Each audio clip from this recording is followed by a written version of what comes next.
tell you, it is surreal to talk about issues here on air and then word for word hear Trump say it 2 days later. It is amazing. And it just shows how dialed in this guy is, and that's why they're so scared of him. The right-wing smear machine has gotten Alex Jonesified this election cycle, as we've been chronicling here. Jones is the conspiracy theorist and creator of the fringe website Infowars. He believes the Newtown massacre was a false flag and the U.S. government is manufacturing gay people. Here's just a sampling of Jones' vocal stylings. I'm a pioneer. I'm an explorer. I'm a human, and I'm coming. I'm animated. I'm alive. My heart's big. It's got hot blood going through it fast. I like to fight, too. I like to eat. I like to have children.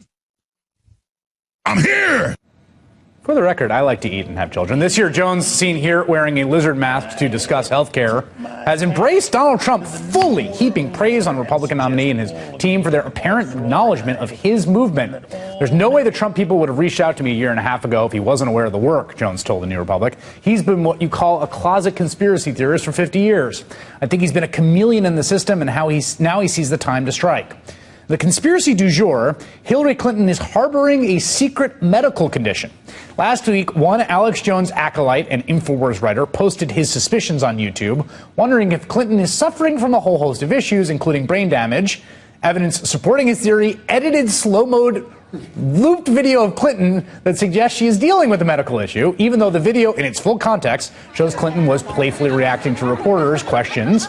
Nevertheless, as the Daily Beast points out, the Infowars conspiracy theory quickly made its way into the talking points of Trump surrogates themselves. The Drudge Report then followed up by posting a 6-month-old photo of Clinton slipping on stairs, along with references to a blood clot in 2012 and a broken elbow in 2009. Donald Trump himself suggesting this week in interviews and on the campaign trail that Clinton is such a mess that after campaign events she goes home and sleeps. Perhaps no one has been flogging this baseless conspiracy on behalf of Donald Trump with as much fervor and devotion as good old Sean Hannity of Fox News. For an entire week, Hannity has been using his best WebMD super sleuthing skills, breathlessly voicing his concerns over Hillary Clinton's health to anyone who will listen, including the experts of the Fox News medical A-team. Just out of fairness, I don't want to show the video, but I've asked both of you to look at the video where she seems to some have said it's like a mini seizure. You've got this sort of twitching thing that she does in front of reporters that was really bad. There's been a number of incidents. What do you make of this twitching thing? It's a violent, repetitive jerking of the head here. Now, you can see it's uncontrollable. Watch the reporter pull back as the reporter got scared. Is that video we're showing a seizure? Well, maybe. What about some of the weird pauses she has, the coughing fit she has? There are moments when I'm literally watching her and I'm thinking, okay, the facial expressions are odd. Could that be impacted by a stroke or a TIA? It could. There are possibilities she had a mini stroke, a TIA. Look at this video right here. Watch her reaction, because it almost seems seizure-esque to me. Is that? I mean, there are types of seizures, like focal seizures, that sometimes can cause just one body part, but it would be very rare. I mean, typically seizures will generalize, so I can't say that's a seizure. Aren't there it could be the stress. Many seizures like that, Dr. Siegel? Well, I'm not a neurologist, and I don't think that necessarily looks like a seizure. What would that be? But I will say this. Let's re-rack that. Joining me now, Charlie Pierce, writer-at-large for Esquire. I mean, I guess you gotta say one thing. You gotta tip your cap to the medical A-team, who basically refuses to play ball, which makes. I mean, I have to say, cable news host to cable news host, it is rough when you set up a segment and the guest will not play ball with said segment. So that's. But I mean, at least they were sort of responsible. But it's like this has become a full-fledged obsession, not just for Sean Hannity, but for Drudge. They are all in on this total conspiracy theory that literally came from Infowars. First of all, Hayes, I'll get you for this segment. It may take years and cost thousands of lives, but I'll get you for this. No, I think the really frightening thing about this is it's not going to go away after the election. Oh no, it's going to become an industry.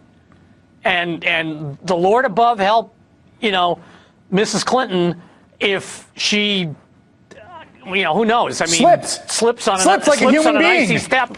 Yeah, exactly right. Is as clumsy as I am at one point or another. This is back in the day when Bill Clinton was president, we had what James Carville delicately called the puke funnel, where these political type scandals would start in some weird European newspaper and somehow make it across the Atlantic on the the international idiot cable and get to here, and it would appear on Trump and on Drudge, and then it would go on and somehow it would make it in the newspaper. Most of that stuff was actually political. This is just nuts. Yeah. Okay? This is just completely crazy. And by the way, it's on behalf of a candidate who's already presented us with this very weird note from his doctor saying he had the greatest blood work in the history of blood work. And we should say also, I mean, to me, there's two things happening here. One is, if there used to be 6 degrees of separation for someone like Alex Jones to a general, to a party's nominee, there's now 1. I mean, there's no middleman, right? It goes right from Alex Jones and it shows up in Donald Trump's mouth.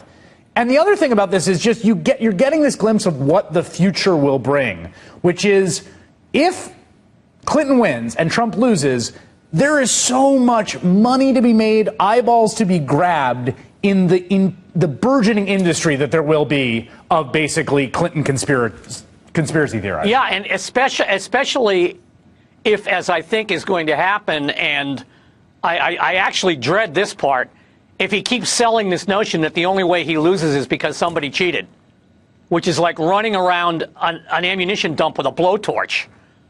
Tonight, I guess he's telling people in Pennsylvania to vote and then go to other precincts to make sure nobody cheats. That's opening the door to all kinds of really bad stuff. And that's the stuff that's not going to go away either. And that is going to be that is going to be the obsessive.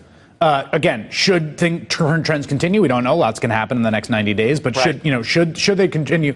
That is going to be the obsessive sort of singular focus of all these different apparatuses, from Alex Jones to the Trump campaign and the sort of the Trump folks, about spinning that conspiracy theory particularly.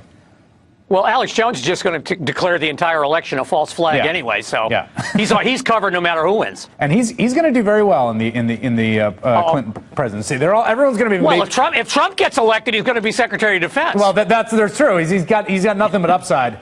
Charlie Pierce, thanks as always. Thank you, Chris.